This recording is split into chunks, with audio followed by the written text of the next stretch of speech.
Mais uma vez, irmãos, paz do Senhor. Amém. É uma alegria poder estar pela primeira vez aqui, conhecendo esta congregação, podendo rever amigos, irmãos, esses ungidos de Deus, que a gente sempre aprendeu ali, crescendo a linha uma, né? A gente via, né, desenrolar dessa obra e a gente sempre acompanhava, ou pregando, ou ouvindo, ou participando. Debate, campo, né, ali em Bom Celso, sempre foi algo que me fez crescer. Eu devo o meu crescimento espiritual a muitas experiências, ao convívio com esses homens de Deus. Eu louvo a Deus por estar aqui revendo pastor Josebias, paizão aí, né? Pastor de Dos Campos, pastores Eduardo ali, tão bom ver você aqui, ali, irmã da esposa. Deus abençoe vocês, Deus abençoe, é um prazer, irmão, estar aqui. Glória a Deus, poder estar aqui alegrando o meu coração com essa tarefa que Deus colocou na vida do nosso irmão Hélio, né? Pastor Hélio. Deus abençoe. Vamos abrir nossa Bíblia, irmãos, na Apocalipse, capítulo de número 3. Onde está o tema? Deus abençoe os irmãos, pastor Oséias também. Deus abençoe. Apocalipse, capítulo de número 3, versículo 11. Onde está o tema da festa? Quem abriu, diga amém. Amém. Eis que venho sem demora. Guarda o que tens, para que ninguém tome a tua coroa. Vamos ler juntos o verso 11, irmãos? Eis que venho sem demora. Guarda o que tens, para que ninguém tome a tua coroa. Querido Deus e eterno Pai, nós te agradecemos por essa oportunidade de estarmos aqui adorando o Teu nome juntos, Pai, e pedimos a ajuda do Teu Espírito, Senhor. Pedimos a ajuda do Teu Espírito para entendermos e compreendermos mais um pouco de tudo aquilo que o Senhor está fazendo e vai fazer ao longo desses dias. Nos ajuda nessa noite, nós pedimos a Ti, em nome de Jesus. Amém. Pode se assentar, queridos. Aleluia. Essa é uma carta que Jesus mandou João escrever à igreja de Filadélfia. É a 6ª carta. O Senhor o fez escrever a 7 igrejas da Ásia, 7 cartas.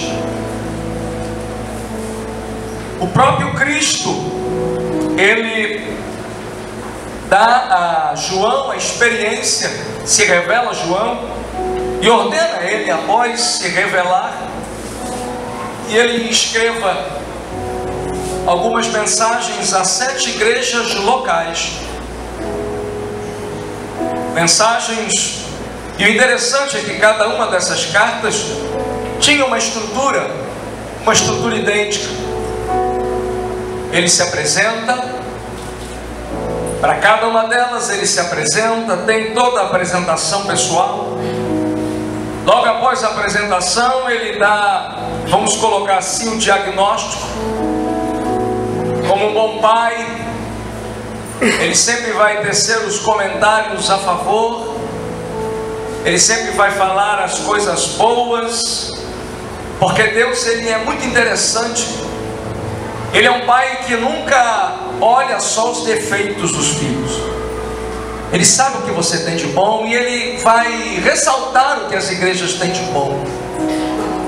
Mas após Ele falar o que a igreja tem de bom, como pai que é, e que não cria filhos mimados, Ele precisa falar aquilo que também tem de ruim. E aí então vem as reprimendas, vem como aquele que tem olhos como chama de fogo, que dá o diagnóstico, o raio-x, e é por isso que ele começa a carta dizendo: conheço as tuas obras. Eu conheço. E ele diz o que tem de bom, ele diz o que tem de ruim, ele dá a receita para a mudança, porque não adianta falar o que tem de ruim. Ele fala o que tem de ruim, mas dá a receita para a mudança.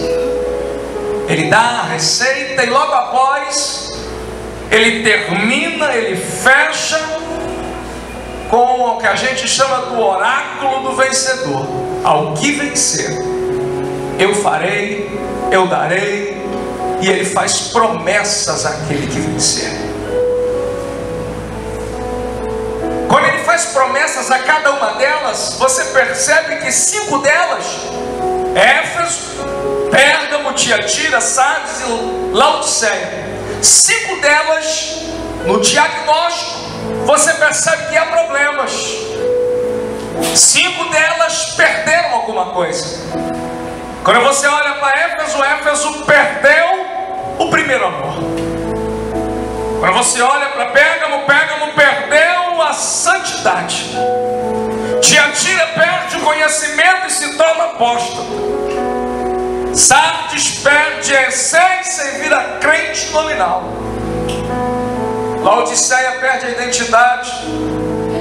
Jesus está do lado de fora e ela pensa que é crente.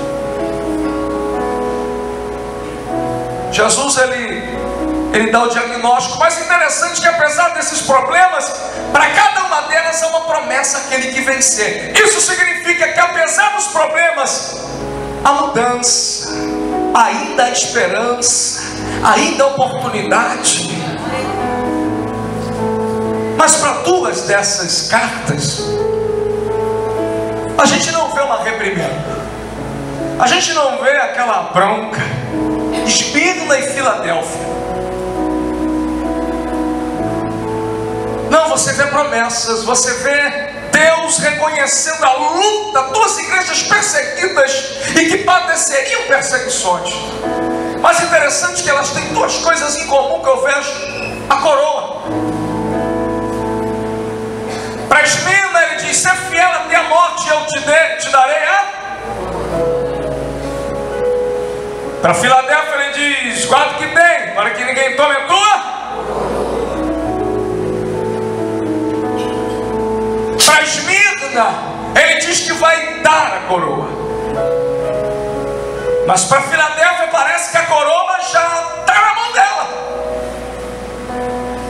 Para Esmirna ele deixa claro que a coroa você vai ter a posse de fato quando cruzar a linha de partida para esse mundo, desse mundo. Mas para Filadélfia ele deixa claro a posse por direito, já é dela.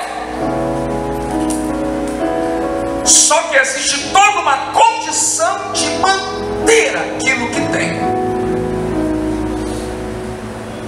e que precisa manter essa condição para poder tê-la de fato.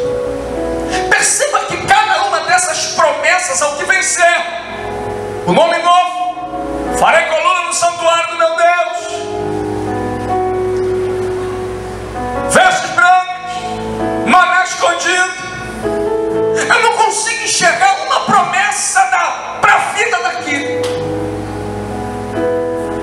Cada uma delas recebe uma promessa para a eternidade. Ao que vencer. Eu percebo que o verdadeiro vencedor não é aquele que morre biologicamente. Ou melhor, aquele que morre biologicamente ele não é um derrotado. Aquele que padece as enfermidades e as lutas desse mundo não é um derrotado. Porque as promessas aqui são pós-vida terrena. Eu percebo que Jesus deixa claro que aquele que vence é aquele que chega no céu. A gente recebe vitórias aqui. A gente vê cumprida na nossa vida promessas que Deus faz e a gente vive aqui. Mas na ótica do Todo-Poderoso, área que consuma a nossa fé, a gente vai receber, a gente vai viver, é depois que a gente sai dessa vida. Cada uma delas recebe uma promessa, cada uma delas, Jesus diz, João diz aí que aquele que vencer, e no desfecho da carta, Jesus está reportando, está colocando os olhos de cada crente para o momento após essa vida. E é isso que o mundo e o diabo têm feito para não acontecer conosco. A maior luta hoje é a gente entender essa visão do céu, é a gente alimentar a maior esperança. E é por isso que ele vai e escreve a Filadélfia: porque guardaste a minha palavra, eu te guardarei da hora da provação que há de vir. Ele está falando dentro da linha que pensamos: eu vou te tomar antes da tribulação, eu vou te tomar, e aí ele emenda: eu venho cedo, eu venho subitamente, eu venho sem demora. Então guarda o que você tem, que eu já estou chegando.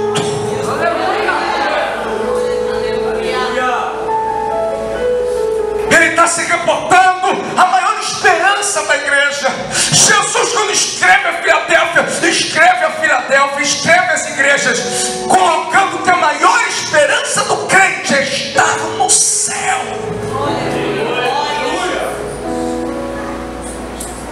E para nós que estamos vivos, a maior esperança é o arrebatamento da igreja. É desejar ser arrebatado, ser tomado, ser sequestrado, ser arrancado à força. Esse é o sentido da palavra arrebatar na Bíblia. Eu vou sequestrar, eu vou arrancar à força a minha igreja. Isso vai acontecer, e como o pastor Edmilson Campos disse, isso está mais perto de acontecer do que alguns segundos atrás. E o que marca a experiência do arrebatamento e a esperança do arrebatamento é justamente a consciência de que essa dinâmica de fatos, esse evento, a dinâmica desse evento é marcada por duas características muito fortes. A primeira característica do arrebatamento da igreja, você pode ver em Mateus capítulo 24, quando a Bíblia diz: vigiai, pois, porque não sabeis a que hora há de vir o vosso Senhor. E no outro versículo diz que ele há de vir numa hora em que não cuideis. Primeira característica, efeito surpresa. O Libarix, eu estou sentindo Deus aqui. Eu gosto de falar desse negócio, porque isso alimenta a esperança. Efeito surpresa. Vai acontecer. E quando a Bíblia diz que vai acontecer no momento em que não cuideis, ele não está dizendo que a palavra de descuido significa uma questão de você não estar pronto espiritualmente. Não cuideis significa no momento em que você está envolvido com os teus afazeres. Você sai de casa, toma café e de repente você põe o pé para fora e é arrebatado. É um momento em que você não está, porque ninguém paga mistério, ninguém vive 24 horas ligado. Você está no seu trabalho, você não acredita, você sabe que vai ser arrebatado, mas você não sabe que momento. É um efeito surpresa, vai acontecer, mas você não sabe quando, você não sabe a que horas. E quando eu vejo as virgens, as 10 virgens, serem tomadas por um sono profundo, esse sono, gente, não é um sono da indolência, não é um sono do pecado. Eu encaro esse sono. Você conhece essa passagem quando as 10 virgens são envolvidas por aquele sono, aguardando o noivo demora? Quem conhece essa passagem? Quem já leu aqui, levante a mão. Sabe por que isso? Esse sono é que nos últimos dias serão tão trabalhosos que nosso envolvimento com este mundo e com as tarefas desse mundo serão tão fortes que vão tentar anestesiar e tirar de nós a necessidade do azeite.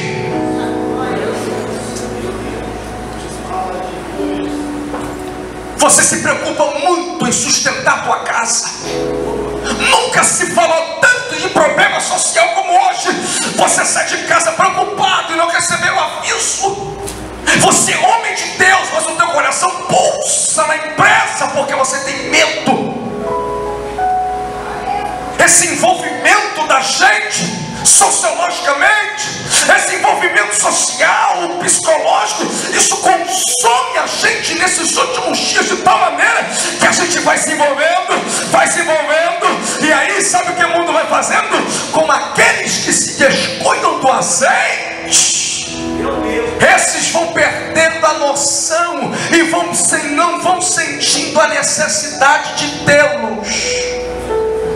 Mas aqueles que buscam azeite, sabe que mesmo nesse momento são envolvidos inevitavelmente, porque são seres humanos, mas estão prontos porque tem azeite na reserva.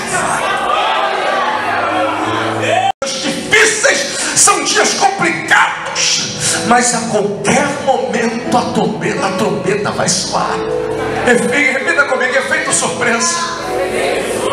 Segunda característica está em 1 Coríntios capítulo 15, versículo 51 e 52, que diz assim: e no momento, no abrir e fechar de olhos ou piscar de olhos,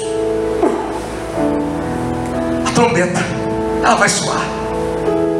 Os mortos vão ressuscitar, e nós que estamos vivos seremos, aleluia, no momento, no abrir e fechar de olhos.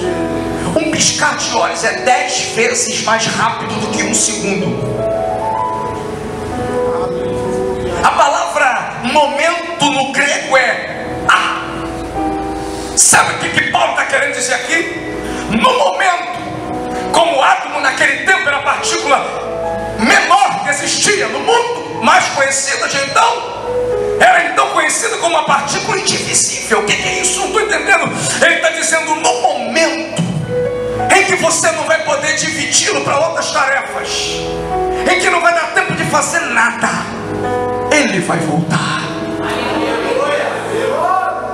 Eu me lembro quando eu estava, não sei quem lembra, aqui no final da década de 80, eu morava em Auma ainda, e houve um problema nas torres. Quem lembra?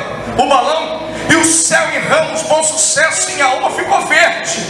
Aí eu sou cria da Congregacional de Ramos. Minha vida foi toda naquela infância ali, na rua Professor Lacer. E uma irmã que era de lá, e ela disse: irmão Henrique, graças a Deus que Jesus não veio. Eu falei: por quê? Porque eu dobrei meu joelho quando eu vi o céu verde e disse: Jesus me perdoa, porque hoje eu fiz a fezinha do bicho. Eu olhei para ela e disse assim: me perdoa, irmã Helena, já dorme no Senhor. Se Jesus tivesse voltado e a senhora tivesse com tanta culpa assim, a senhora não ia subir não, porque não ia dar tempo da senhora pedir perdão, porque quando vier, velocidade. Segunda característica, não vai ter tempo de se preparar.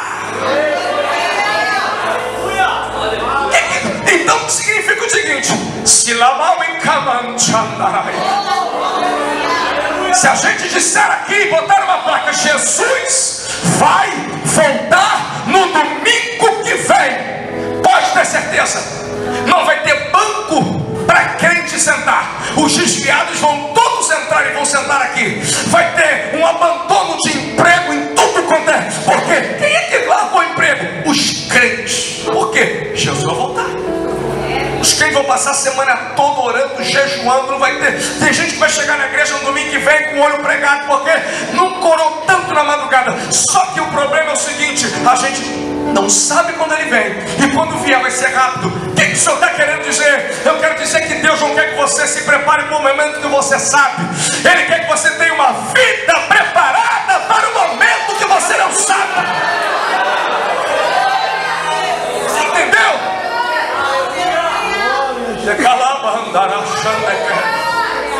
Esse é o segredo de Jesus, não dizer quando. Ele quer que você tenha uma vida preparada. E é por isso que a Bíblia diz com muitas propriedades que o sábio vive como se fosse o seu último dia. Isso significa que o sábio se prepara todo dia. O sábio não vive como um super crente todo dia.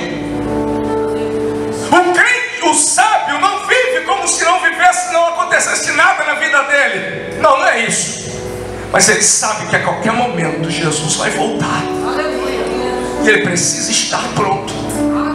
Aí sabe o que eu entendo? Que a conversa de Jesus com essas igrejas aqui não é para dar a elas um sustento ou uma prosperidade material, ou dar a elas um nome no bairro, um nome na comunidade, ou um nome na cidade onde elas estão.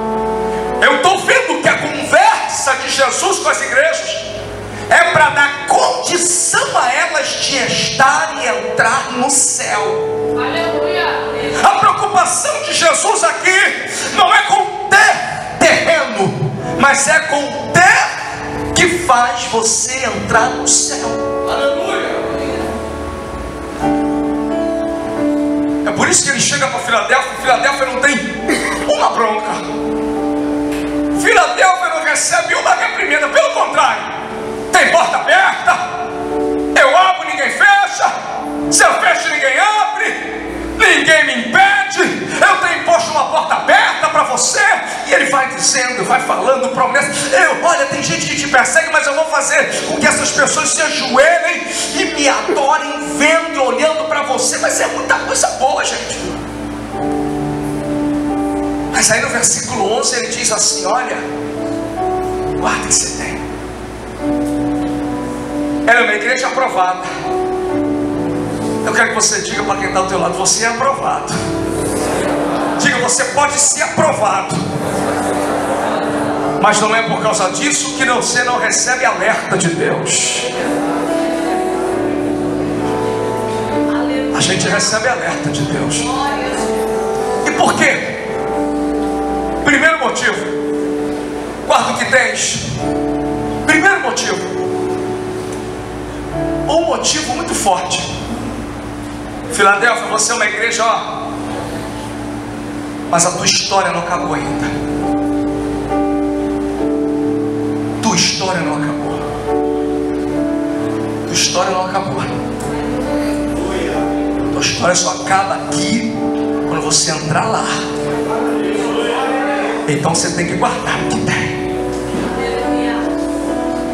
Quando a gente olha para a coroa, a Bíblia tem que falar coroa de glória, coroa de vitória, coroa de justiça, coroa da vida, tanta coroa.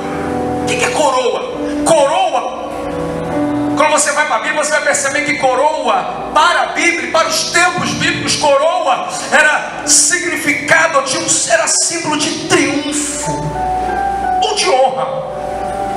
Quando alguém vencia os Jogos Olímpicos daquele tempo, ele recebia coroa. Ou quando alguém precisava ser honrado por coragem, por serviços prestados a um reino, publicamente ele recebia uma coroa. Ele era honrado. Honra, vitória, triunfo. É igual agora aqui nas Olimpíadas, medalha de ouro. Agora uma coisa a gente percebe: quem é esse? Qual o nome desse corredor que ninguém ganha ele? Qual o nome dele? Bolt. Qual é o nome daquele que ganhou um montão de medalha nadando? Phelps. Eu tenho certeza que ele poderia, antes de nadar, alguém poderia assim: toma a medalha. A medalha antes da competição, antes da luta, antes do exercício, antes do esforço, a medalha já está pronta. Está pronta. E ela pertence ao vencedor. Que é de Deus, está pronto. E ela pertence ao vencedor. Só que o Phelps não podia nadar com a medalha de ouro, por mais que ele soubesse que era dele, fosse dele. Ninguém compete na mão ou no pescoço. O Bolt, quando vai correr, ele sabe que vai ganhar. A gente que está na arquibancada em casa sabe que ele vai ganhar. Carl Lewis, quando corria, a gente sabia que era ele. Antes do Ben Johnson abençoado, né? A gente sabia que era certo, mas ninguém corre com a coroa antes do tempo. Ninguém corre com a medalha no peito antes do tempo. Só recebe depois que cruza a linha de chegada. É tua. Está preparada para você que é vencedor. Mas Eclesiastes 7:8 diz que melhor é o fim das coisas do que o começo.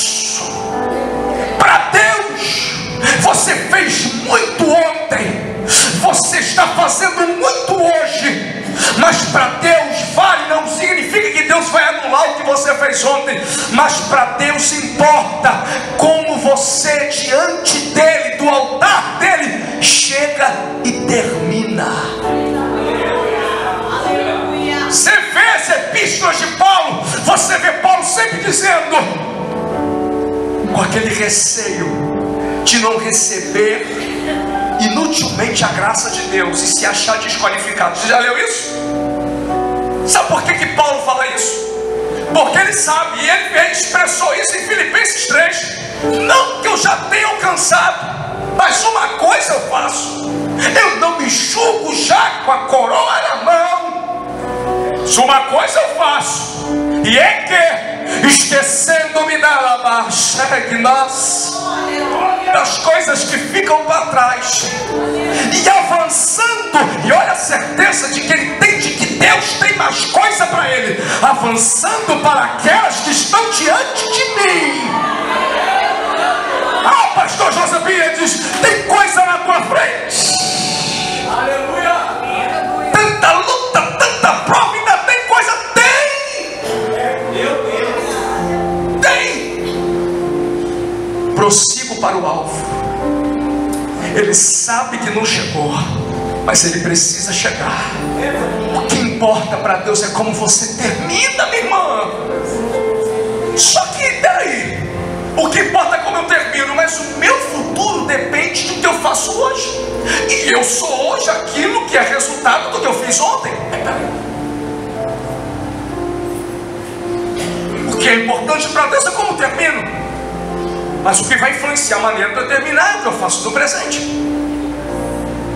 Só que o meu presente vai virar passado, mas ele vai virar passado e precisa ser um legado abençoado. Você está entendendo? A gente precisa entender isso, porque o tempo passa. E o que você, e como está a tua condição diante de Deus? Essa é a preocupação de Jesus com as igrejas. Ele quer ver as igrejas mudarem, ele quer ver mudanças, ele quer ver mudanças na minha vida e na tua vida. E Deus pode fazer isso. E tem uma outra coisa. Olha o que ele diz: guarda o que tens. A vitória só é dada, a luta só termina depois dessa vida. Olha o que ele diz: guarda o que tu tens, para que ninguém tome a tua coroa. Nós vivemos 4 tipos de lutas como seres humanos. Vivemos uma luta biológica. Quem é que não está tomando remédio aqui para aguentar vivo? Para de tomar o remédio da pressão. Como é que o negócio fica na prova?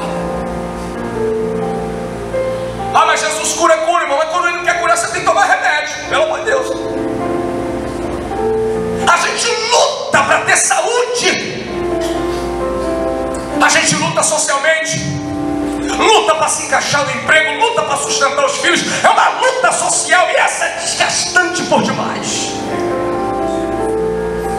A gente tem uma luta emocional e psicológica.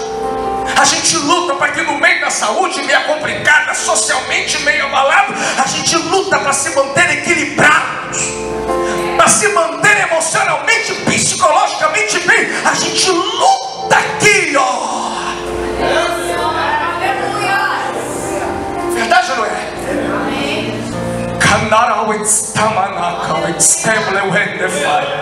Mas há uma luta que é a pior de todas elas. Ela é pior do que o Talibã e o Estado Islâmico lá no Oriente. É pior do que os conflitos urbanos da nossa cidade, do Rio de Janeiro, do Brasil em geral. Das guerras civis da África, existe uma guerra que é mais intensa, é mais mortal, é mais letal, porque ela não joga no leito, ela não joga na sarjeta, ela joga no inferno. É a luta espiritual. Paulo escreveu lá em Efésios capítulo 6, a nossa luta não é contra carne e sangue, a nossa luta é contra o diabo. Essa é a pior guerra que a gente luta, que a gente trava. E amanto que nasciente manda calabaraça. Se você for ver os verbos gregos de guardar nesse trecho, um segredo, não, irmãos, a gente pesquisa para poder falar para vocês alguma coisa que a gente aprende. Taressos é o verbo guardar. Guardou a palavra, guardaste, eu vou te guardar, guardar. Mas o verbo usado aqui, guarda o que tens, é outro verbo. É kratel. Daí vem a palavra cracia, viu? Democracia, poder do povo. Kratel é força. Não estou entendendo, irmão. Explica, irmão. Vou te explicar. Jesus está falando assim. Segura a tua Bíblia. Hélio, segura a tua Bíblia. Segura mesmo. Jesus olha e diz: Filadélfia, Filadélfia, guarda o que tens, porque vão tentar arrancar da tua mão. O verbo que Jesus usa é: faz força para guardar, para se apropriar. Faz força para continuar com aquilo que eu te dei. Ele está dizendo: você vai sentir a oposição, você vai sentir. Tem dia que você vai pensar que o diabo está ganhando, mas você não pode ceder, porque eu te dei autoridade para continuar com o que eu te dei.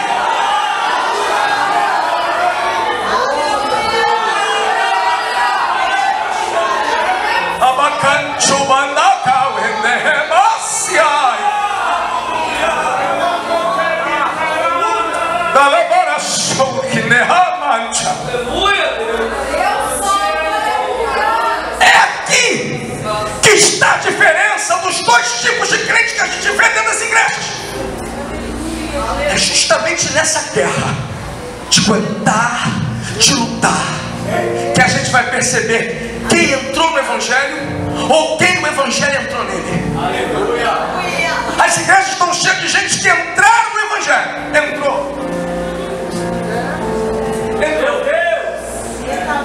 Mas no meio de tanta gente que entrou, a gente tem que saber em quem o Evangelho entrou. E é aqui que está a diferença. O que você tem? Aí eu me fiz a seguinte pergunta: guardar o quê? E o que eu tenho? O que eu tenho? O que eu preciso ter?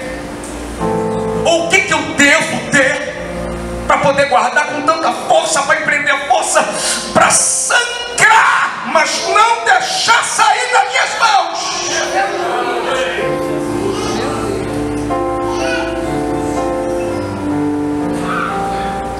O que é? Olha para o mundo. Você percebe como o mundo muda rápido hoje? E sabia que as mudanças do mundo têm como alvo você e eu? E qual é o alvo do mundo hoje, promovendo mudanças? Ele promove mudanças para que eu e você possamos viver uma vida atendendo à demanda dele. E qual é a demanda do mundo? O estilo do mundo, o lema do mundo é uma vida de prazer, sem lutas, sem dificuldades. O que é bom para você, faz. Se o que é bom para você não é bom para o outro, faz assim mesmo. Se preocupa com você, mas faz o que você precisa fazer. Seja feliz, seja prazeroso. Atenda às demandas do mundo. É o lema. Por causa disso, estão facilitando o divórcio. Daqui a pouquinho você está fazendo divórcio online. Por quê? Porque na primeira dificuldade, como eu tenho opções nesse mundo para viver a vida, eu não luto mais por aquilo que é importante. Eu tenho outras marcas ou outras opções. Então o mundo me apresenta tantas opções que eu vou. E com isso, a gente não luta mais pelas coisas. E você percebe hoje como a relação, os relacionamentos são tão superficiais e rasos. Porque hoje você tem tantas opções, você pode descartar isso. Nós vivemos na época do descartável. É tão fácil descartar, rejeitar, colocar de lado, porque eu tenho uma gama de opções para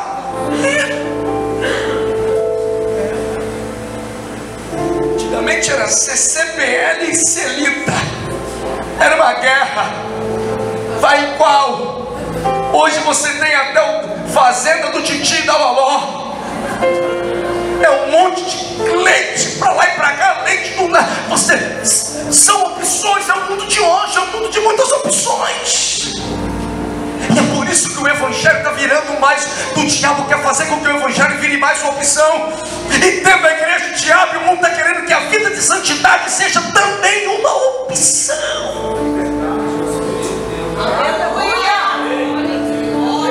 E com isso a gente vai perdendo o preparo. Mas eu louvo a Deus, porque se Deus deu esse tema a vocês, é porque essa igreja se prepara. Essa igreja quer subir. Essa igreja quer subir. E para isso está se aprontando. Você pode dizer glória a Deus por isso? Mas ter o quê? Eu já estou encerrando a mensagem. Ter o quê?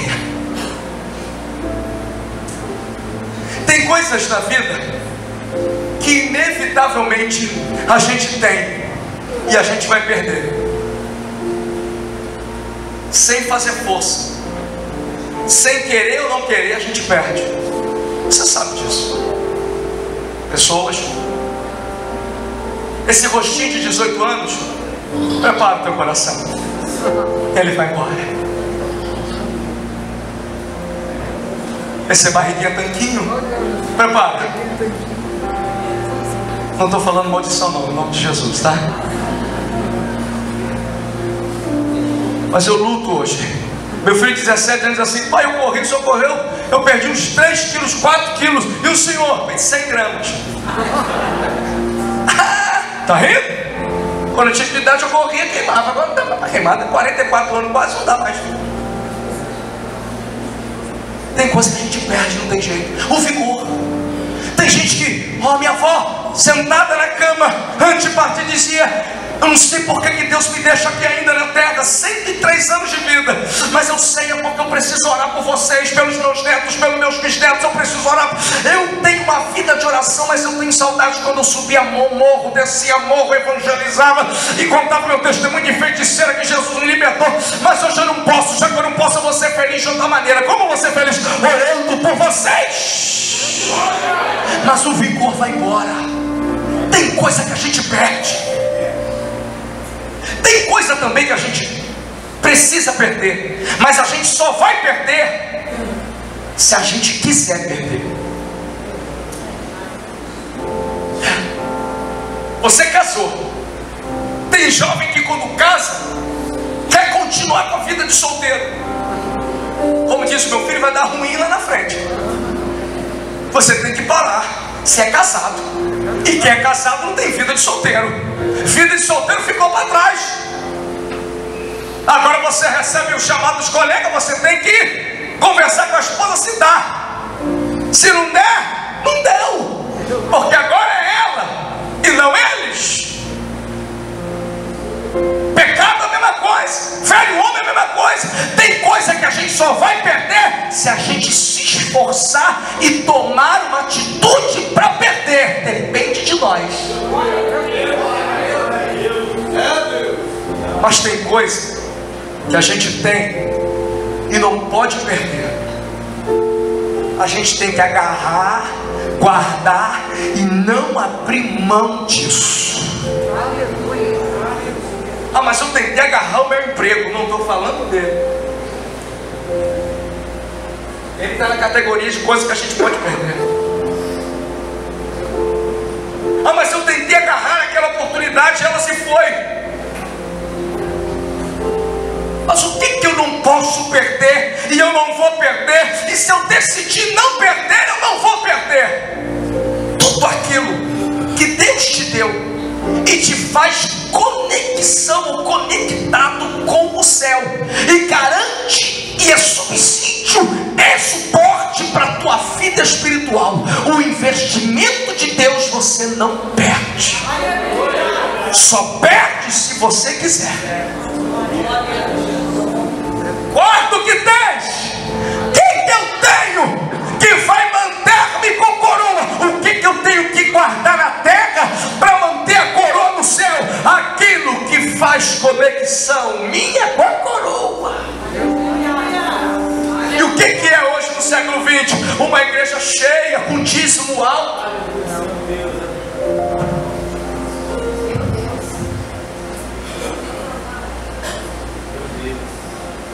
Um emprego maravilhoso, eu estou lutando. Isso tudo faz parte da tua vida. Jesus abençoa, faz questão de te dar o melhor. O que é? E aí vem aquela luta da verdade, do ser e do ter. Ter para esse mundo é diferente do ter para o reino. Porque ter para o reino está ligado ao ser. Ter para o reino significa o que você é. Mas ter para esse mundo significa aquilo que você apalpa, aquilo que você sabe. São outros valores. O que eu tenho que vai me manter conectado com o céu? É por isso que a Bíblia diz em Provérbios 4:23: de tudo que você tem que guardar, guarda porque dele procede a saída a sede da tua personalidade. O que você é, o teu ser íntimo. Quem você é o teu coração. Aleluia. Guarda ele, blinda ele, porque aqui está a fé, aqui está a palavra. Mas a Bíblia diz em Jeremias que ele é corrupto, é enganoso. Ninguém consegue enxergar, nem a própria pessoa consegue se enxergar o seu coração, de tão enganoso que ele é. É por isso que a gente tem que guardar. E é por isso que, por a gente não conhecer, Deus prova para a gente conhecer. E conhecendo, a gente vai norteando para chegar no céu.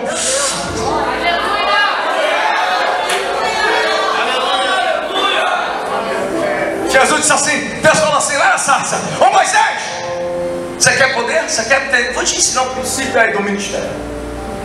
Põe a mão no coração aí, Moisés. Tira a mão do coração, Moisés. Leprosa. Aquela lepra branca. Branca é a lepra em pior estágio. Aquela que já vai fazer cair mesmo. Já viu aquele pedaço do teu corpo, pedaço da tua vida que você olha com vergonha, você quer se afastar dele, mas está preso, você não quer? Foi a sensação de Moisés. Eu não quero ficar olhando para isso. Aí Deus falou assim: põe a mão de novo no coração. Leprosa? Tira. Limpa. Limpinha. Deus deve ter aproveitado para dar uma rejuvenescida nele no velho. Bonita. O que é isso? É só poder que eu estou querendo mostrar para ele? Não. Moisés, se teu coração for bom, tudo que você faz foi bom.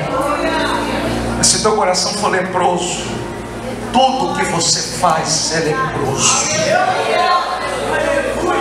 É aqui dentro que começa.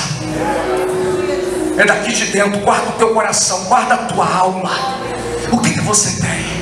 Um dia um homem falou assim: eu quero esmola. Pedro olhou para ele, João olhou e disse assim: eu não tenho prata e ouro. Eu não tenho o que você quer.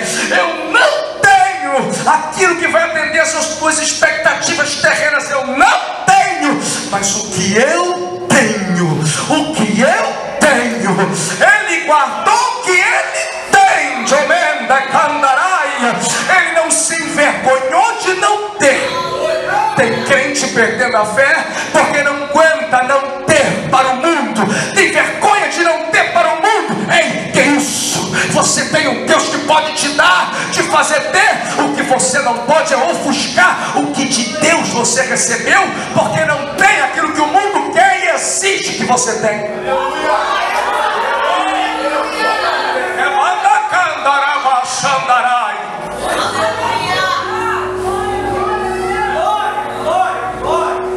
Filadélfia e Laodiceia. Light, command you, isti hamans na doense. Tome kamans na odevaias. Kavaić, klamo, snuva vensna, just aqui.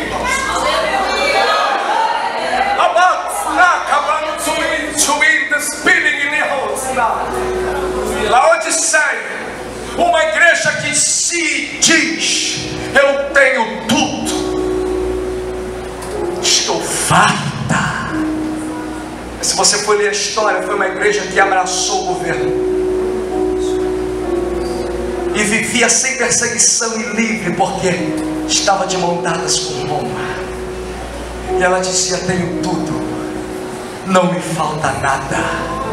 Mas lá embaixo você vai ver Jesus dizendo: estou do lado de fora, mas eu não desisto de você, eu quero entrar. Tem como você abrir para mim? É uma igreja que pensa que tem.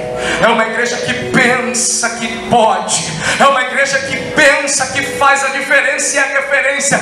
Mas Jesus está do lado de fora. Para o mundo, todo mundo pode ser Laodiceia, é uma igreja, olha os movimentos gospel, olha. Mas Jesus está dizendo: eu estou do lado de fora. E eu quero voltar a ter comunhão contigo. Mas Filadélfia, Jesus diz assim: tu tens pouca força. Conheço, sei que você ainda luta, sofre perseguição, você tem, olha, eu conheço a tua luta.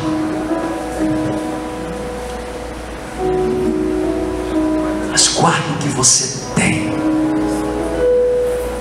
Laodiceia pensa que tem, mas quando Jesus está fora, ninguém tem nada. Filadélfia tem horas na luta que pensa que perdeu tudo, mas ainda tem um azeite naquela botija que vai ser o suficiente para mudar a história da tua casa. Você está lutando para continuar com esse azeite nessa botija, está ou não está? A gente está vivendo dias em que a gente está lutando para manter azeite na botija. Que luta! Tem coisas na vida da gente que estão indo embora, mas o azeite está lá.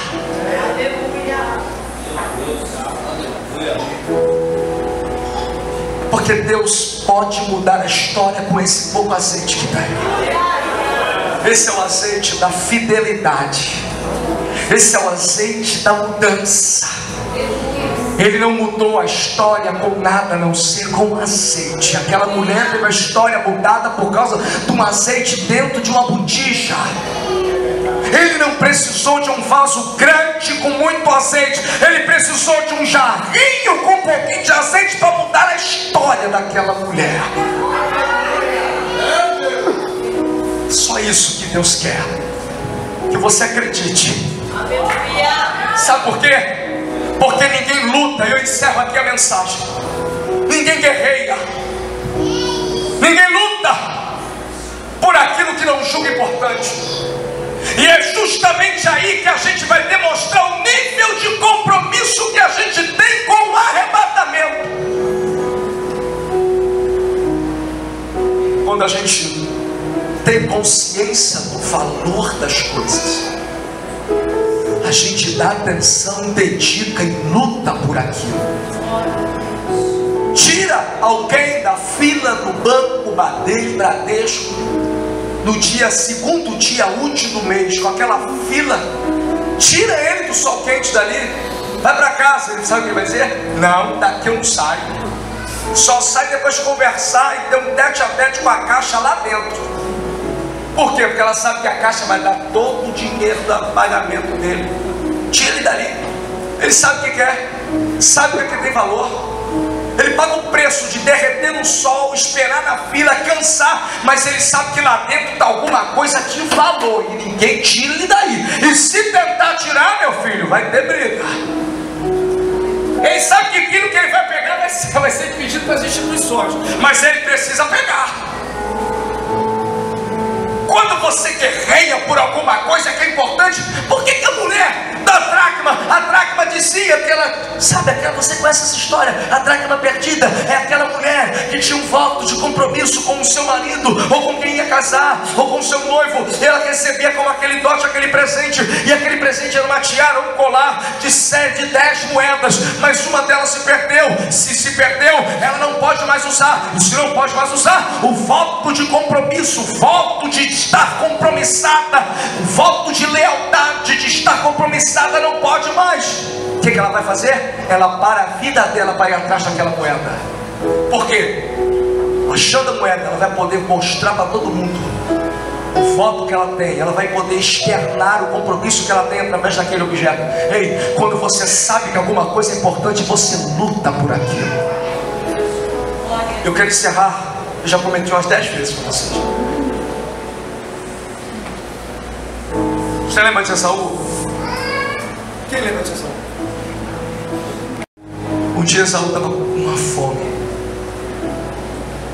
Mas uma fome. Ele era o primogênito. Pela cultura, ele era o primogênito, ele tinha primogenitura. E a primogenitura era sacerdócio espiritual, chefe do clã, ele era tudo. Isso ia ser lá na frente depois que o pai morresse. Tá bom. Preste bem atenção nisso agora. Ele chega do campo, morrendo de fome, com o estômago aqui atrás. Jacó está em casa, fazendo aquela comida gostosa. Ele sente aquele cheiro e diz assim: eu estou morrendo, preciso comer. Ele só pensa na comida. Eu preciso comer. Jacó, faz uma comida para mim aí. Me dá aí uma coisa, prepara um negócio gostoso para mim, que eu estou morrendo. Jacó, vendo a fragilidade. É nesse momento, a gente vive fragilidades da vida. Jacó, na maior covardice, aproveitando da fraqueza do irmão. Olha que covarde. Ele olha e diz assim: mano, você quer me vender a tua primogenitura? Você me vende, faço uma comida, ó, e você me dá o que é teu. Não precisa mais ser. Você sabe qual foi a resposta de Esaú? Esaú respondeu a si mesmo. Por isso que em Hebreus se chama de profano. Olha o que Esaú falou. Ele, por causa de uma necessidade momentânea, passageira e muito forte, porém passageira, ele perde a perspectiva do futuro. Ele abre mão do que ia acontecer lá na frente. E por causa do agora, ele diz: de que me adianta a promessa, se agora eu passo fome? Me dá. O que vai me acontecer lá na frente, eu te dou. Você está entendendo? Guarda o que tens. É complicado. Mas o que a Bíblia está dizendo é que a nossa necessidade tem que falar mais baixo do que a promessa que Ele tem para nós.